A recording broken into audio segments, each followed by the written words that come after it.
আগুন ক্ষমতা, আগুনের মধ্যে যদি কাউকে দেওয়া হয়, একটা মানুষ দেওয়া হয়, জ্বালিয়ে পুড়িয়ে ছারখার করে দিতে পারে, দিবে। কিন্তু আল্লাহ পাক এমন ক্ষমতার অধিকারী যে ওই মানুষটার জন্য আগুনকে আল্লাহ তাআলা ফুলের বাগান বানিয়ে দিতে পারেন। জয় বলেন সুবহানাল্লাহ।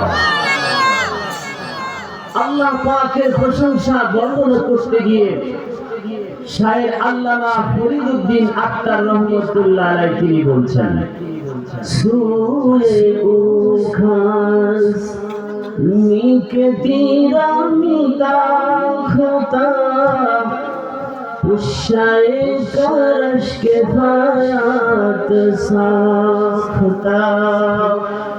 বাংলার কবি বলেন, খুদাকে মারিতে তীর সারিল যে জল, ন্যাংরা মশাই খেয়ে তাহাই করিল দাহন।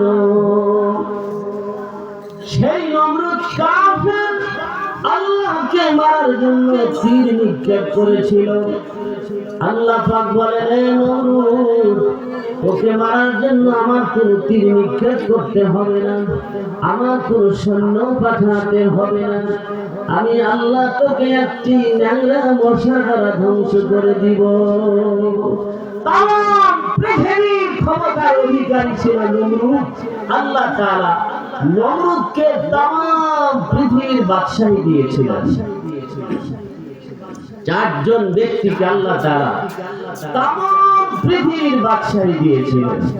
দুজন হলেন আল্লাহ পাকের মনোনীত পয়গম্বর, আর দুজন হলেন আল্লাহ পাকের নাফরমান বান্দা।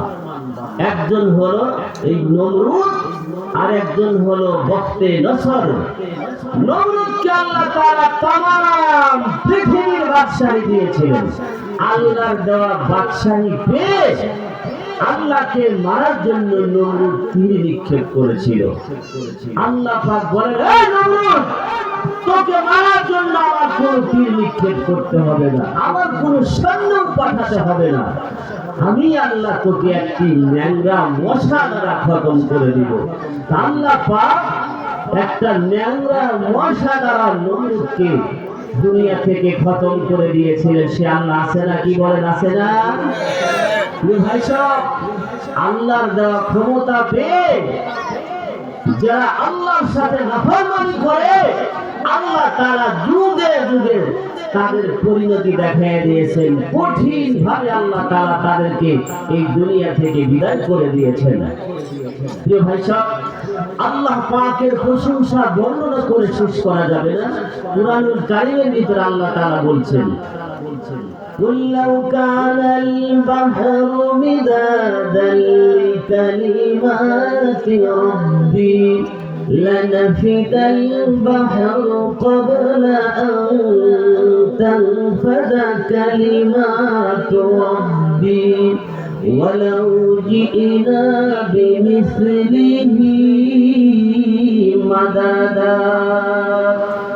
সাগরের পানিকে কালি করে, গাছের পাতাকে খাতা করে, তোমার মহিমা লেখা শেষ হবে না, যদিও লেখি প্রভু জীবন ভরে।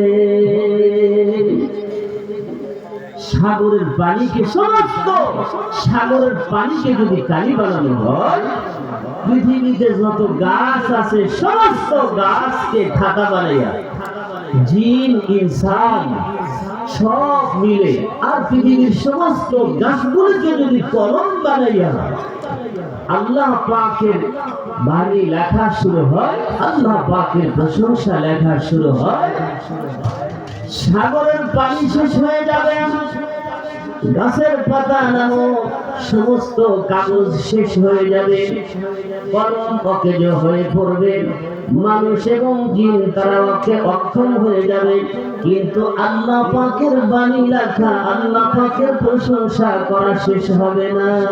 জোরে বলেন সুবহানাল্লাহ।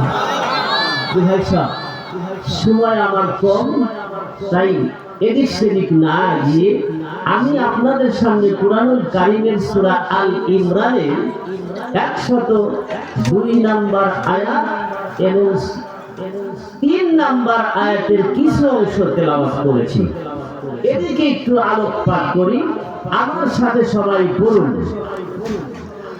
আউযু বিল্লাহি মিনাশ শাইতানির রাজীম।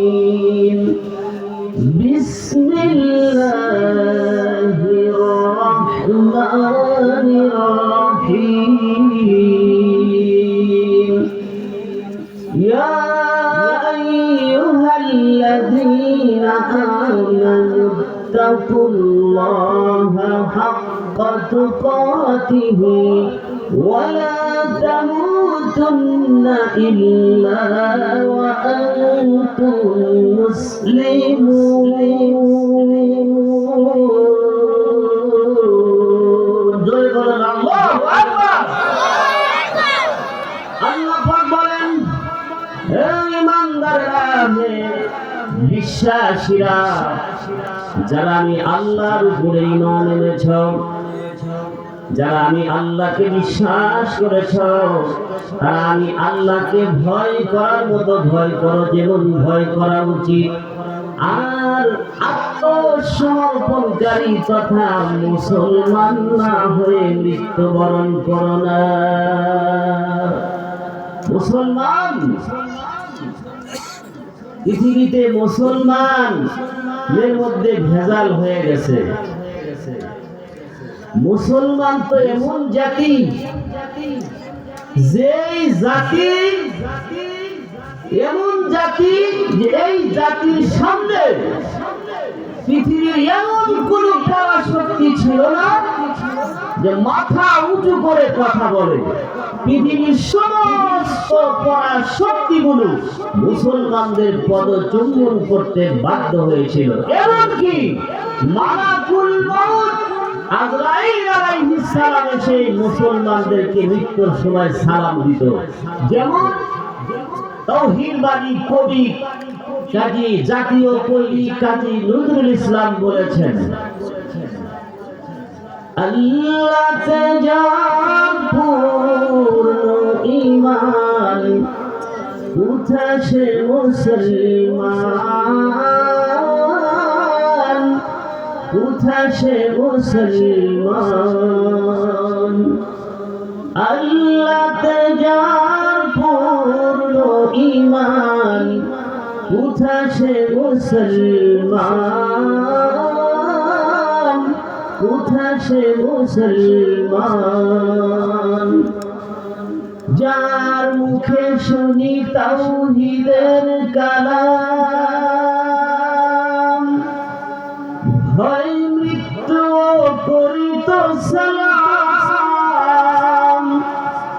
যার দিন নীরবে কাঁপিত দুনিয়া, জিন পরি ইনসান, কোথা সে মুসলমান, কোথা সে মুসলমান। আল্লাহ যার পূর্ণ ঈমান, কোথা সে মুসলমান, কোথা সে মুসলমান। কোথা সে শিক্ষা, আল্লাহ ছাড়া ত্রিভুবনে ভয় করিত না যারা। আজাদ করিতে এসেছিল যারা, হাতে লয়ে পাক কোরআন, কোথা সে মুসলমান, কোথা সে মুসলমান।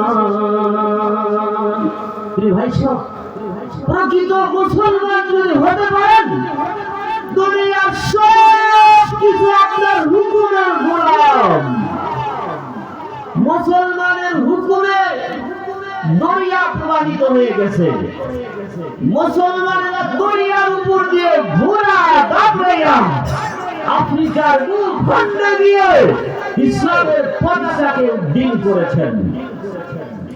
যে ভাই সাহেব, এই ইতিহাস মুসলমান ছাড়া অন্য কোন জাতির নাই যে দরিয়ার উপর দিয়ে ঘোড়া দাঁড়ায়। মুসলমানের কথায় দরিয়া প্রবাহিত হয়ে গেছে। আমি আপনি যদি দরিয়াকে প্রবাহিত হওয়ার জন্য হুকুম করি, দরিয়া প্রবাহিত হবে? কি হবে? ইতিহাস সাক্ষী।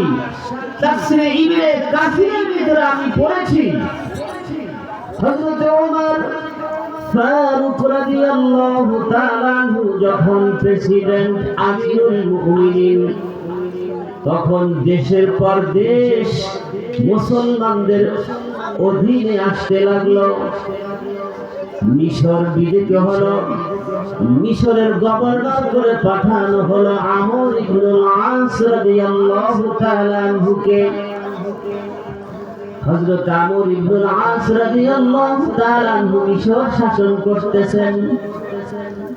এমন সময় মিশরবাসীদের একটি সময় আসলো যে মিশরের লোকেরা একজন সুন্দরী রূপবতী মহিলাকে, যুবতী মহিলাকে সোনা দানা দিয়ে সাজিয়ে গুজিয়ে মিশরের নীল নদ আছে, ওই নদের ভিতরে নিয়ে বলিদানা পর্যন্ত মিশরের নদীতে পানি আসতো না।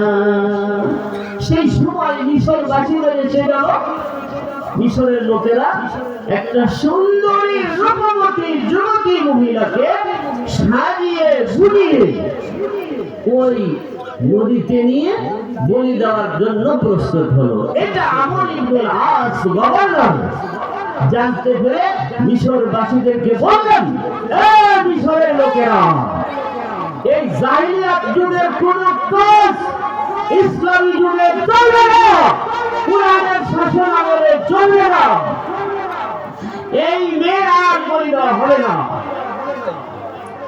গভর্নরের নির্দেশ, আর কি বলি দিতে পারে? বন্ধ।